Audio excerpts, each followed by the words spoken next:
The Packers want to be the best coverage disguise team in the NFL. This, according to Packers rookie safety Evan Williams, who joins us once again on today's show.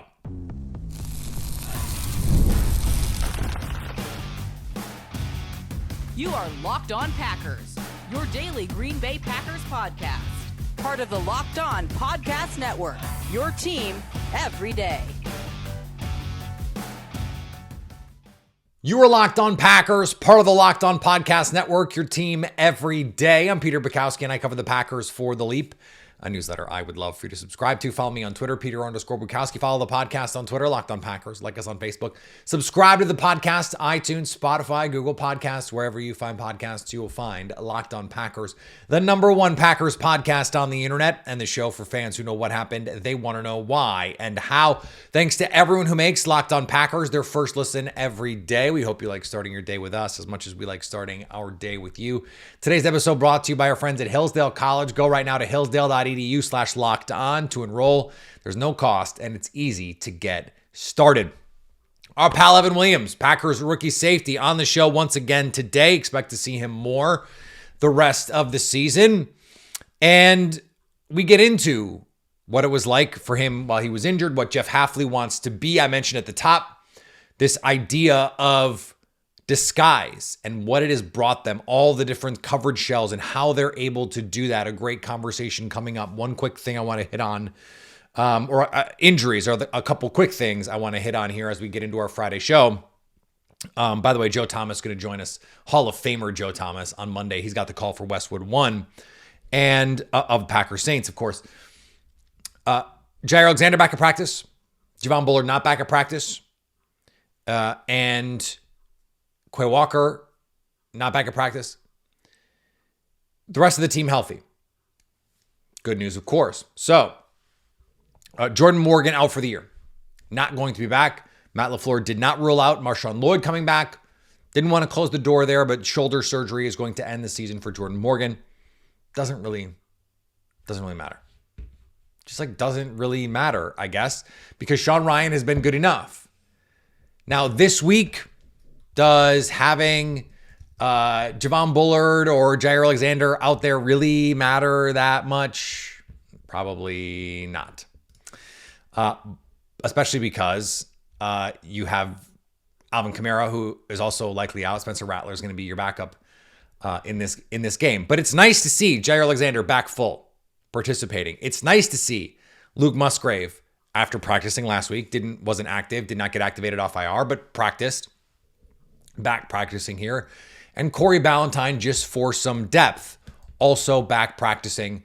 Just wanted to, I felt like it was not right to go through the whole process and not mention some of those key things, including that Jordan Morgan not going to be back on the field. Again, doesn't really impact the Packers that much because he was not starting anyway. Same with Marshawn Lloyd. I do think it's reasonable to think he could come back for the postseason and give them something here and there. But Emmanuel Wilson and Chris Brooks have been really good behind Josh Jacobs. They don't need to rush that if they don't want to. And my guess is they won't. All right, let's get into our conversation with Evan Williams here on Locked On Packers. Back again, Saints Week with Evan Williams, Packers safety, back on the podcast after a win, which we love. We love that part. Evan, you get an extra day off this week. How's the body feeling? I know you had the concussion, missed some time, but this is now longer than I think, right? You've ever played in a college season. So how are you feeling right now? I'm holding up. I'm holding up pretty well. I know some teammates that got some, worse injuries than I do, around this time of the year, but got some knickknacks, it's getting to that time of the year where, things start to pile up, but no, I'm handling it well, trying to take care of my body every day. And this extra day definitely helps. You did have to go through the concussion protocol.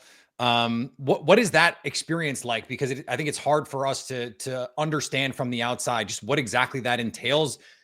Presumably this was your first time having to go through that. So walk us through that process. Yeah, it's really just a lot of, just rest, kind of taking a lot of stress off your brain, and then, just monitoring, how you feel day in and day out. Because they say that, each concussion is like a snowflake, they kind of have their own just individualities, per situation. But Nah, yeah, I took the first couple days off, kind of try to stay away from screens and just kind of let my mind and body decompress. And then you do a couple, mental assessments, a couple tests and stuff, which you could for sure get some headaches after that because they put you through the ringer, a lot of stuff, just a lot of mental work. But yeah, just kind of seeing how you're taking it, how your mind responds. And yeah, just keeping an eye on you, taking it easy for the first few days. And then you get into some, physical stuff, some workouts and yeah, kind of just monitor your situation. And then I'm lucky because I, was able to recover pretty fast and, kind of had that long rest. So was able to come back the next week. But yeah, it was a short little process for me, but it's different per person. It's gotta be tough though. I imagine when it's, it's different than, oh, I got to rest my hamstring. Like it's your brain. And I would assume, like you want to take the stress off, all of that stuff, but I would be stressed out about that, like that for me personally. How do you like try and separate those things? Did they give you any like advice on, hey, this is how you can try and be relaxed? Or do you have to tap into some of your, your experiences in games where you have to be, hyped up, but get yourself calm and focused and ready to go? Yeah, it's kind of a balance, definitely. And a lot of it is just being honest with yourself. As a competitor, you want to, be able to come back as fast as you can. And it's not, you said it's not like a hamstring or something on your body where you could physically assess, how good you're doing. It's just kind of like, okay, how do you feel? Do you feel foggy today? Because, your brain is, one of the most important things. And I mean, the most important thing in your body, right?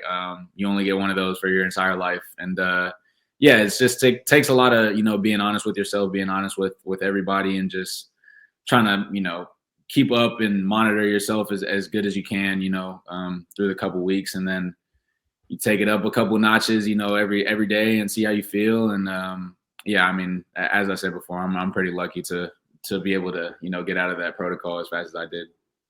So I've been wanting to ask this question kind of all year. The amount of disguise that you guys do is a big difference from what we saw last year. And, you and I talked the last time about the evolution of this defense. And I've been kind of half joking, emphasis on the half part, that after watching the Vikings and the Texans play, that Coach Hafley was like, I don't know, a lot of that simulated pressure and inverted cover too. Like that's really fun stuff. Like maybe we should do some of that stuff. Can you speak to how much of that was like, hey, that's cool, let us borrow that, versus this is part of the plan. This is just a gradual evolution of what we're doing in so far as you can, get into some of that stuff. Yeah, no, for sure. I mean, we definitely had an evolution of, what we wanted to do with our pressures. And I mean, Half has been implementing them week to week and to where, it's just consistently growing a little more, showing teams things that we haven't, or that they haven't seen before. So, it's new every week to different teams, but it's definitely a league where you can get inspiration, from other teams. You see somebody run a pressure run. I mean, it's a copycat league is what we say on defense, to the offensive perspective. But I mean, it's the same thing on defense. I feel like it's not bad at all to, gain some inspiration from a couple, things that were successful in game from other teams. And yeah, I'm not going to speak to, whether we've done that or not, but just with how our defense is evolving and, with the disguise, it's all, put together pretty nicely for us. And it's unfolding week to week.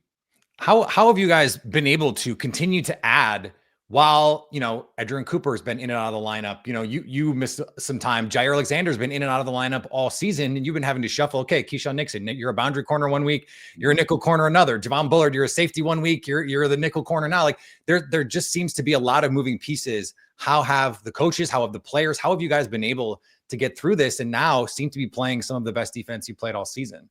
Yeah, I think a lot of it is just comes down to, being ready for your opportunity when it presents itself. And, there's been, position changes, you've said it, kind of just being ready to be able to fit wherever the team needs you to fit. Cause, you don't know with the injuries in this game, with just kind of how things have been going for us week to week. You don't know where you're going to, what puzzle piece you're going to be, this coming week. So you just trying to stay ready at all times. And then, doing your utmost to try to, learn all the pieces and see how they really work together so that, when you're put in at different spots that you kind of get an understanding of, how everybody's working around you. And I feel like that's helped me at least, just gain a sense of confidence and, unity in this whole defense. More to come with Evan Williams here on Locked On Packers. Today's episode brought to you by our friends at Prize Picks. If you love watching the game, you're going to love Prize Picks, the easiest and most exciting way to play daily fantasy. Whether it's football, basketball, or any of your other favorite sports, Prize Picks is going to make your holidays bigger and brighter. You can now win up to 1,000 times your money on Prize Picks. Plus, this holiday season, they're giving away $30+ million in rewards during Picksmas and offering 2 free picks in December. When your picks hit, Prize Picks makes it easy to cash out, and you can get your money in as fast as 15 minutes. This week, plenty to talk about. Jared Goff, over 230 passing yards. They're going to need it. Saquon Barkley, more than a touchdown. It's quick, simple, and fun to challenge yourself and your friends. Download the Prize Picks app and use code LOCKEDONNFL to get $50 instantly after you play that first $5 lineup. You don't even need to win. That's right, $50 instantly when you play $5. Prize Picks, run your game. Today's episode also brought to you by the College Football Playoff. It's that time of year.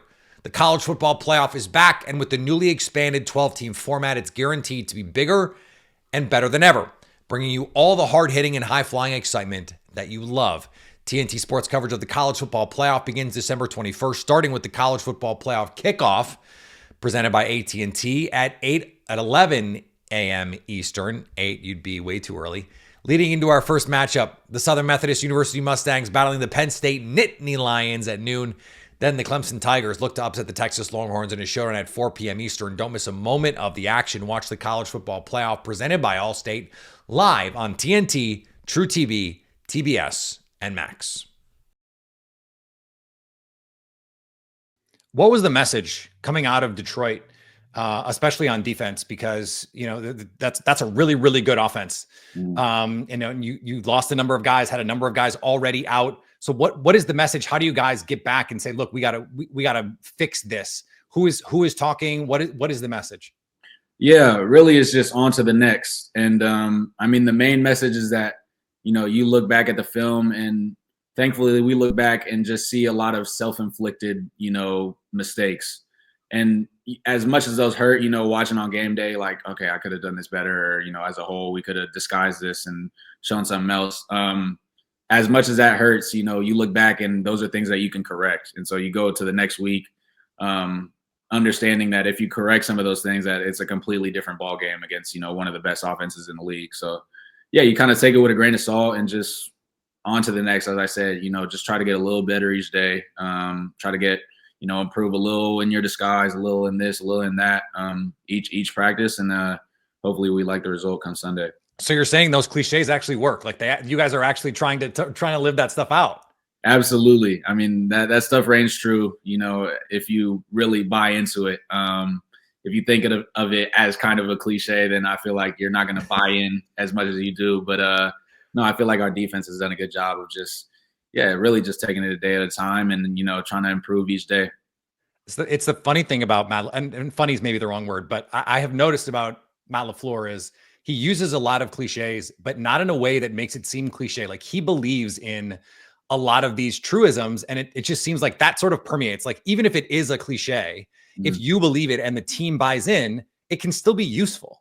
Absolutely. Absolutely. I mean, those are some values. I mean, he preaches some values that I've carried, through my whole career, just, kind of the simple things that you kind of just take for granted, just a perseverance, when you face adversity, you could kind of brush that off, or you could say, okay, now that we lost, this is an opportunity to get better and, really approach this in a different light.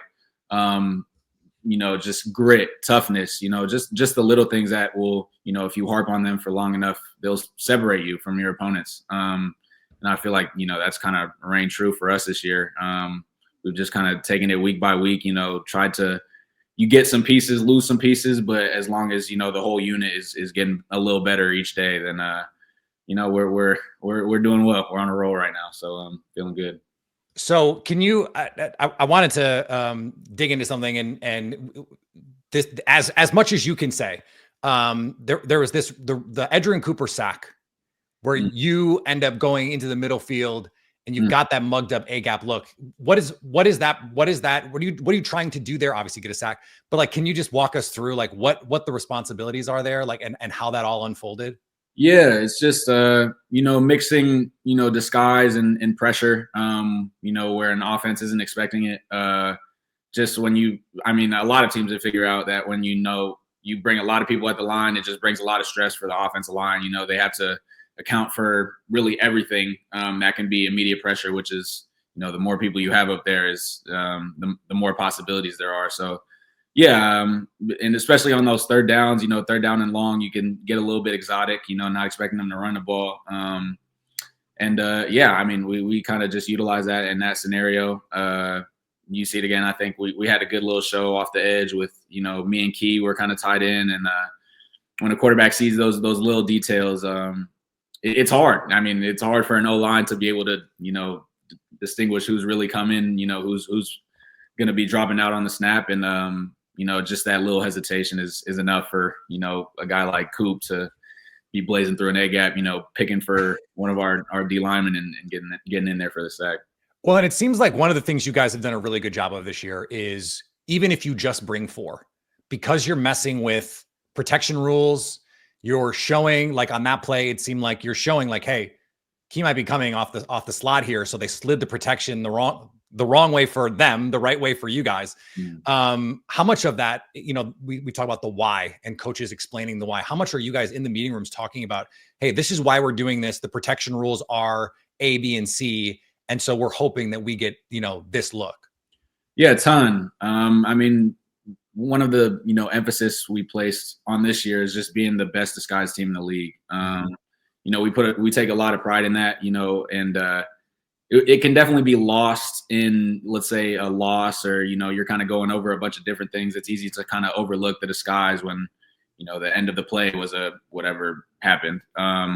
But our coaches, after every game, especially half, will, come in and during our defensive meeting, just let us know, like, this is one of our best disguised games. Like, if we keep doing this, these quarterbacks are not going to understand, what's coming. And that's our superpower as safeties, to be able to kind of control the look, to control what a quarterback's seeing, pre-snap. And so that, when the ball is snapped, we can give our D-line, give our pressure, a better chance against the quarterback.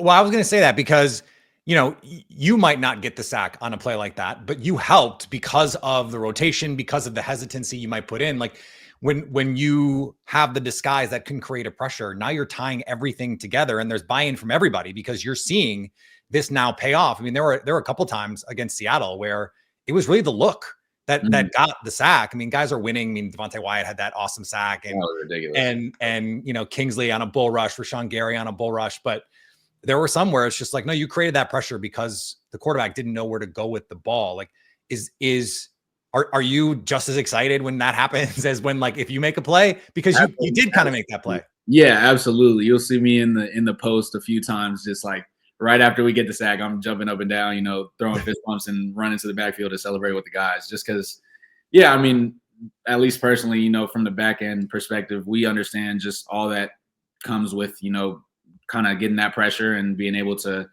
get, ultimately get the result we're trying to get, which is either a sack or, get them off the field. And yeah, I think X said it best after the game. He said it gets boring back there, and that's what we love, because we're able to.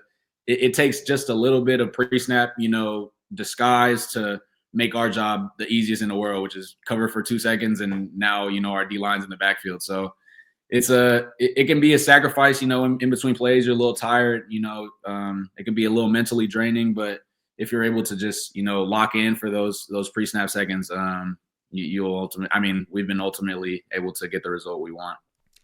We'll finish up with Evan Williams here on Locked On Packers. Time is our most precious commodity, so don't waste it scrolling through the same mind-numbing content for hours and hours. How can you spend it wisely to improve yourself? History, economics, the great works of literature. Did you study these things in school? Maybe, maybe not. Even if you did, it could be time for a refresher. Time and technology have changed a lot of things, but they have not changed the basic fundamental truths about the world and our place in it. Our sponsor, Hillsdale College, is offering more than 40 free, that's right, free online courses, including things like free market economics, the rise and fall of the Roman Republic, the meaning and history of the Constitution. There's arts classes, there's music classes. And all of Hillsdale's courses are self-paced, so you can start whenever and tune in wherever. Plus, you go deeper with readings, quizzes, discussions, or just enjoy the lectures. Right now, go to hillsdale.edu/lockedon to enroll. There's no cost, and it's easy to get started. That's hillsdale.edu/lockedon to register.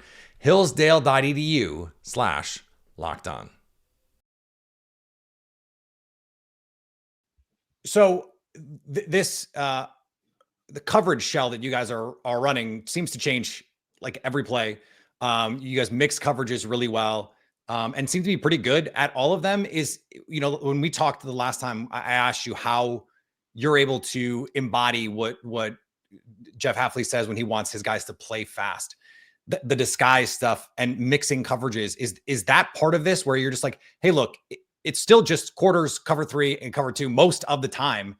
So wherever we start kind of doesn't matter as long as we know to get to our landmarks. Like, is that how you're able to, quote, play fast and still mix all these coverages? Because at the end of the day, like, oh, it's still just cover 3 or cover 2. Like, there's so many times where I'm like sending a clip to someone and I'm like, hey, is this, you know, like some exotic combo coverage? And they're like, no, that's just cover 3. And it's because by the time the quarterback throws the ball, like, so much has changed. Is that part of how you guys are able to play fast? Because at the end of the day, it is just like, hey, we're just in cover 2, really.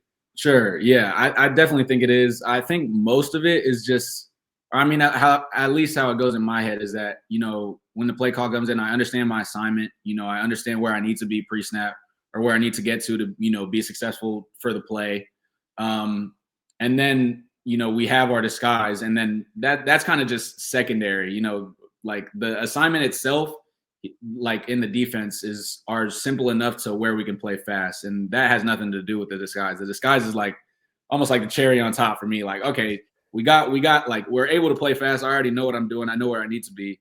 And now, all right, let's mess with this quarterback a little bit. Let's, you know, show a little something different than what we're really going to get into, or show exactly what we're getting into. Like, we could play that game for the whole game. And yeah, that's part of the fun of being in this defense. You know, when the ball snaps, you get to play fast, but, you know, pre-snap, you get to get in this quarterback's head. All right. I have a feeling I know what you're going to say. That's okay. Okay. But you got a Saints team coming on Monday to your house. Not a lot on the line for them, a backup quarterback. You guys are 13.5-point favorites. I know you guys don't look at that stuff. But how, with the understanding that you're going to be able to watch the tape and see whatever the issues are such that they exist, how do you stay locked in with the understanding that you guys have a lot out in front of you, even against a team that may not have a lot out in front of them? And who is the loudest voice in the locker room saying, guys, we got to be locked in? Or as Matt LaFleur says, if you're not, you're going to get your ass kicked. So how do you do that? Who is helping you do that? I think a lot of it just lands on the shoulders of just guys with a lot of experience, you know, guys that have kind of been in these situations before where, you know, these so-called trap games come by, and, you know, a team that has no business, or you feel has no business being in the game with you, you know, you look up in the fourth quarter and now it's a one possession game or whatever it should be, or it shouldn't be. And so, yeah, you got a lot of, you know, experienced guys just trying to lead us in the right direction. And I feel like a lot of it is just kind of understanding that we there's no, you know, there can't be a dip, especially if we're trying to get to where we need to get to. Like, there's a consistent road to, you know, if you want to be a Super Bowl caliber team, you can't, it's not a light switch. Like, we have to understand that, you know, you got to keep taking these steps. You're either getting better or you're getting worse. And so we can't, I mean, we're at the point of the year where simply we can't afford to get any worse right now. You know, to beat the teams that we need to beat, we got to keep going up. And yeah, I mean, I feel like as a team, we've done each week, just understand that no matter who we're playing, just we have to understand that we have to put our best foot forward. Otherwise, you know, we're going to get a little worse, and, you know, we just can't afford that around this time of year. Last thing, and I have to ask about the performance that we just saw from Edgerrin Cooper, because that is that is, I'm sure, what the Packers envisioned when they took him in the second round. The amount of athletic ability that he has, the playmaking that he brings, especially as a safety, to see some of those plays happen and unfold in real time. What does he offer the defense that is maybe unique on this team? Not to take away from anybody else, but just his impact on this team seems to be real, and he's already become such a playmaker for you guys. Yeah, and I think that's really what distinguishes him is he just has that, elite playmaking ability. He plays with his hair on fire. You watch him from snap to finish, and he's just a guy that kind of pops on tape just because he's moving at a different speed sometimes. Yeah, I mean it's really exciting, to as somebody in the back end to be able to kind of just see him work. I don't got to do too much. I'm gonna just be in my zone, do my job, and kind of get to see him rush, get to see him, or the different ways we get to use him. Yeah, he's a guy that pops on film, and I feel like people are starting to recognize, that he can be a problem. Hopefully offensive lines don't recognize, because we'd love to see him in the backfield, at least a few more times. But no, yeah, he's just a guy that plays with his hair on fire and is tough to stop. What's it like? And I know I said Len, but Javon Bullard potentially coming back here, Jair Alexander potentially coming back here as you make this playoff push. Is it fun to imagine the possibilities for this defense getting healthy, like the healthiest version, that you just had maybe your best game of the season, and that you guys can get even better here? Yeah, I mean, absolutely. It brings a lot of, excitement to us just as a defense, just because we understand we haven't played our best ball yet, both on the field, and we haven't, had our best collection of guys we feel like so far. With Ja being out, with different guys, week to week getting hurt, it's tough to, really develop a sense of continuity, because some weeks you're talking to somebody at corner, and then some weeks you're talking to somebody else. It's tough in that sense. But no, yeah, it's definitely exciting to understand that, our best ball is ahead of us. If we just get healthy, recover these next few weeks, and heading into the playoffs, we will have definitely a good shot of, getting to where we want to. Evan, this was great. Thank you so much. Next time, tackle Carrington Valentine in the end zone. Don't let him take it out. And we'll talk to you soon. I'll try. I don't know if I can, but I'll try. All right. Thanks to Evan for joining the show. Awesome to talk with him. Like I said, hopefully more of those to come this season. Joe Thomas also going to return to the show. He's doing the call for Westwood 1, Packers Saints on Monday night. So if you're not able to watch, go listen to Joe. He's going to join us on the show on Monday as we get set for a Monday night game. We'll push sort of everything back. So our How You Doing will be on Tuesday. We'll see about a Wednesday show. We're going to have our crossover Thursday, which will come to you on Christmas Day. That's going to be with Luke Braun from Locked On Vikings. And who knows, maybe another conversation with our pal Evan Williams. All right, much more to come here on Locked On Packers as we get you set for Packers Saints. Follow me on all the social medias, Twitter, Blue Sky, Instagram, all the good ones. The podcast as well. Wherever you find podcasts, please go subscribe. Of course, on YouTube as well. We'll be live after the Saints game on Monday Night Football. And we do that every time so that you can stay locked on Packers.